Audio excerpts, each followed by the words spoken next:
buhay na may katuwiran at kapayapaan nang kami ay iyong pagpalain ng lubos at pasaganahin. Tulad na iyong itinuturo sa iyong banal na salita na ang katuwiran ang nagpapadakila sa isang bansa, mangyari nawa ito sa amin at kami iyong ilayo sa lahat ng uri ng katiwalian at kasamaan na siyang nagdudulot sa amin ng kahihiyan at kapinsalaan. Masunod nawa namin bilang isang bansa ang iyong kalooban dito sa lupa tulad ng sa langit. Maraming salamat, Panginoon, sa iyong pagtugon sa aming mga dalangin na ito sa pangalan ni Jesus. Amen.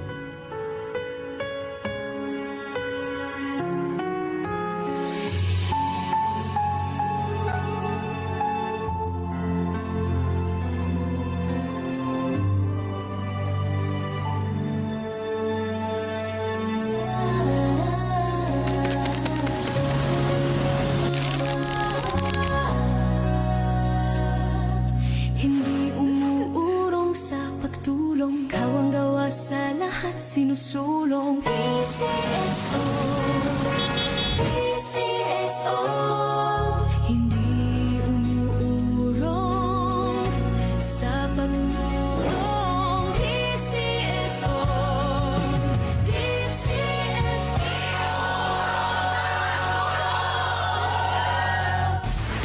Narito na ang 774 News Updates. News Updates.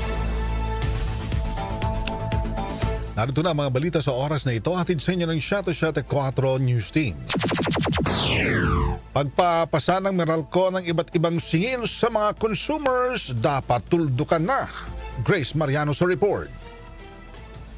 Nananawagan si Quezon City Representative Bong Suntay sa Meralco na itigil na ang patuloy na pagpasa ng iba't ibang singil sa consumers. Kasunod ng lumalakas na reklamo sa umano'y hindi malinaw at hindi makatarungang charges. Di ni Suntay matagal nang pinapasa ng publiko ang system losses at inefficiencies sa distribution. Nakakadismayaan niya na ngayon ay ipinapasa na rin ng Meralco sa mga consumers pati ang ilang government subsidy mechanisms tulad ng para sa senior citizens at lifeline rates para sa 4-piece at low-income earners. Git ni Suntay, hindi dapat magpatuloy ang hindi makatarungan at tila parusang ito sa mga maaayos namang magbayad. Ayon kay Suntay, kung may mga programang panlipunan o policy-driven mechanisms, ay dapat malinaw kung sino talaga ang dapat sumalo ng gastos, hindi automatic na ipinapasa sa mga consumers.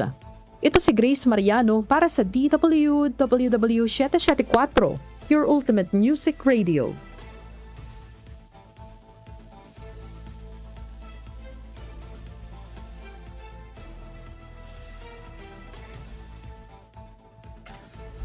Maraming salamat, Grace Mariano. Samantala, pinatitibay pa ang ugnayang pangkalakalan at pamumuhunan sa pagitan ng Pilipinas at Canada. Kasabay ng pagtutulak ng mas malalim na kooperasyon sa ekonomiya. Sa Annual General Membership Meeting ng Canadian Chamber of Commerce of the Philippines, inihayag ni Government Corporations and Investments Group, Undersecretary Maria Angela Ignacio ang matatag na pundasyon ng ekonomiya ng bansa.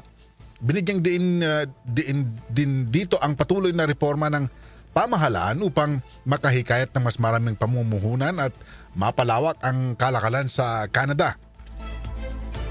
Ang naturang pulong ay dinaluhan din ng mga opisyal ng gobyerno, mga negosyante at diplomatic community kabilang si Canadian Ambassador David Hartman, kung saan tinalakay ang mga oportunidad para sa mas pinalakas na ugnayan sa ekonomiya sa pagitan ng dalawang bansa na target mapalalim ang partnership at mapalago pa ang economic collaboration sa rehiyon ng Asia-Pacific.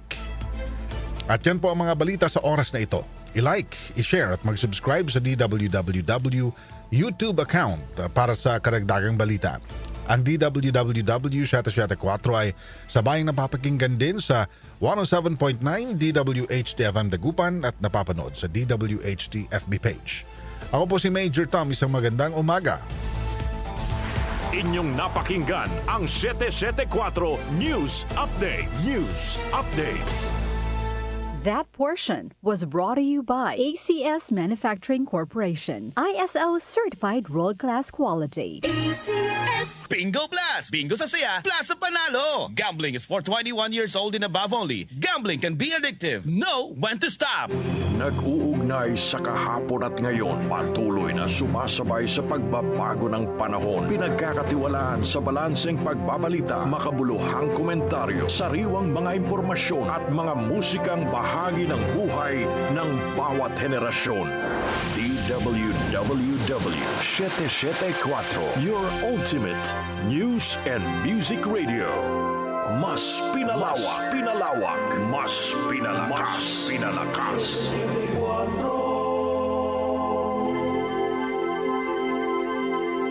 Music and Memories kasama si Major Tom.